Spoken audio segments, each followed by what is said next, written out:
Vous écoutez Culture Média sur Europe 1, 9h30, 11h avec Thomas Hill, avec Faisal Ziraoui ce matin, et c'est l'heure du journal des médias de Julien Pichenet. Et on commence bien sûr avec les audiences. C'est Koh-Lanta qui était en tête, j'imagine, des prêts hier soir. Avec près de 3 200 000 téléspectateurs, le divertissement de TF1 a été le programme le plus suivi hier soir. 17% des téléspectateurs précisément étaient devant TF1. Alexandra L sur France 3 était pendant ce temps-là en légère baisse, tout juste sous la barre des 3 millions. Et puis la fin de l'île de la Tentation sur W9 n'a pas rempli la salle. 376 000 téléspectateurs, 2% du public seulement.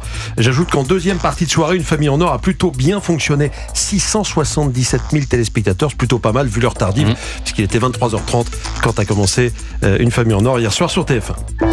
Europe 1, le journal des médias. Et puis un mois après la fermeture de C8, l'émission TPMP devrait s'arrêter ce soir. Pile 15 ans après la toute première de l'émission, c'était sur France 4, le 1er avril 2010. 15 ans, ça fait plus de 3000 émissions. 15 ans, plutôt un bel âge pour une émission quotidienne qui aura vécu plusieurs vies. D'abord sur France 4 pendant 2 ans, puis sur D8 qui est devenu C8 en 2016. Après de 15 ans, TPMP faisait des audiences records le mois dernier avec près de 3 millions de téléspectateurs en fin d'émission.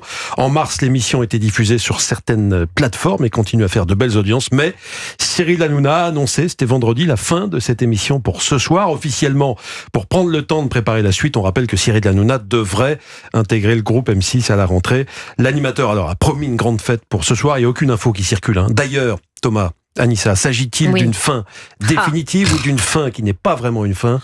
Allez savoir. Il y aura une troisième fin. Non mais imaginez. Il y aura peut-être encore des retournements de situation. Si c'est pas une vraie fin, ça serait génial quand même. Ça serait fou. Quel coup de maître. À suivre. Et puis alors ce soir, juste après la probable dernière de TPMP, on suivra le coup d'envoi de la 16e saison de Top Chef. Bon, ça c'est sûr, ça commence ce soir. Nous en parlions hier d'ailleurs dans Culture Média. Le programme culinaire phare d'M6 va s'allier cette année au prestigieux guide Michelin, avec la possibilité pour les candidats de décrocher une première étoile à l'issue de la saison. Alors les inspecteurs du célèbre guide seront là, mais ils préserveront évidemment leur anonymat, on ne les verra pas. Le guide Michelin associé à Top Chef, bonne idée ou pas? Dans le milieu de la cuisine, les avis sont partagés, mais pour le juré historique de l'émission, Philippe Etchebest, c'est une bonne chose. Écoutez-le au micro d'Europe 1. Une belle surprise, cette annonce, et c'est à chaque fois la particularité de Top Chef, c'est d'amener des choses nouvelles chaque année. Je ne sais pas jusqu'où ils vont aller, en tout cas.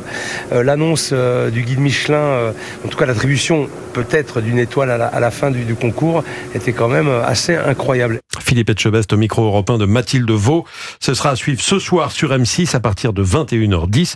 Alors l'an dernier, le coup d'envoi de la 15e saison, j'ai regardé les audiences, avait été suivi par 2,5 millions de téléspectateurs. Est-ce qu'M6 fera mieux ou pas ce soir? Réponse demain matin dans le journal des médias. Il y a des chances. Et alors France Télévisions va changer ses logos à partir du 6 juin. Oui, on parle des petits logos qui apparaissent en haut à droite de votre écran. Quand vous regardez France 2, vous avez un petit 2. Quand vous regardez France 3, vous avez un petit 3. Eh ben c'est fini tout ça. Le 6 juin, à partir du 6 juin, vous verrez le même logo sur toutes les chaînes publiques, France 2, France 3, France 4, France 5, à savoir le logo de France Télévisions. Bon, même si on continuera de les appeler évidemment pour les différencier, France 2, France 3, France 4, France 5, on aura le même logo. Pour la présidente de France Télé, Delphine Arnault, ça apportera plus de clarté et de cohérence. Elle estime que les chiffres 2, 3, 4, 5 n'ont plus vraiment leur place aujourd'hui.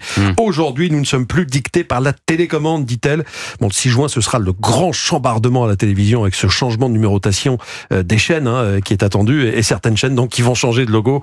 On en reparlera bien évidemment, ce sera l'une des grosses actus de la fin de saison. Un changement qui se fait sur le modèle de ce qu'a fait la BBC il y a quelques années déjà. Et puis alors sur TF1, un juge surprise va rejoindre Danse avec les stars. Kamel Wally, le chorégraphe de la Star Academy lors des 8 premières saisons, va intégrer l'équipe de Dals dès vendredi à l'occasion de la bataille des juges. On le retrouvera aux côtés des autres jurés, Fauvoto, Jean-Marc Généreux, Chris Marquez, qui vont danser avec 2 candidats en équipe. Alors Kamel Wally aura les mêmes pouvoirs de notation que les autres, et il aurait donné lui-même en amont des défis à chacune des équipes pour leur chorégraphie de la soirée de vendredi. Et puis toujours concernant TF1, le journaliste Jacques Legros va tirer sa révérence. C'était une rumeur, Jacques Legros vient de le confirmer au journal Ouest France. Jacques Legros, 73 ans, va quitter TF1 ces prochains jours. Le joker de l'info qui remplaçait depuis plus de 25 ans maintenant le titulaire du 13h, d'abord Jean-Pierre Pernaut, puis Marie-Sophie Lacaro, va partir en retraite. Il arrêtera précisément mi-mai. Il présentera son dernier JT au milieu du mois de mai. D'accord. Et le nouveau joker du 13h de TF1 s'appelle, on a le nom. Alors, c'est une femme. Ça vient de sortir. Elle a rejoint TF1 il y a 1 an et demi environ. Ça y est. Isabelle Iturburu, qu'on a vu notamment présenter la soirée des 50 ans de TF1 et qu'on a vu aussi animer l'arrivée de la flamme olympique à Marseille l'an dernier. Isabelle Iturburu, nouvelle joker donc du 13h de TF1 à partir de mi-mai. Il y aura donc 2 femmes désormais à la présentation du 13h de TF1 face au journal de France 2. Et puis alors, il y aura peut-être une suite à la série La Flamme avec Jonathan Cohen. Bah oui, après les succès sur Canal+, des parodies La Flamme et Le Flambeau, Jonathan Cohen réfléchirait à la suite. Enfin, il fait plus que réfléchir, il planche déjà sur la suite. Parce que ce week-end au Festival Sérimania à Lille, à la question « Une nouvelle saison est-elle prévue ?», Jonathan Cohen a précisé qu'il avait pour projet d'en faire un film dans lequel il reprendrait le personnage de Marc. D'ailleurs, le titre de travail est pour l'instant Marc, le film, un long métrage dont l'histoire serait inspirée du Cluedo, on n'en sait pas vraiment plus.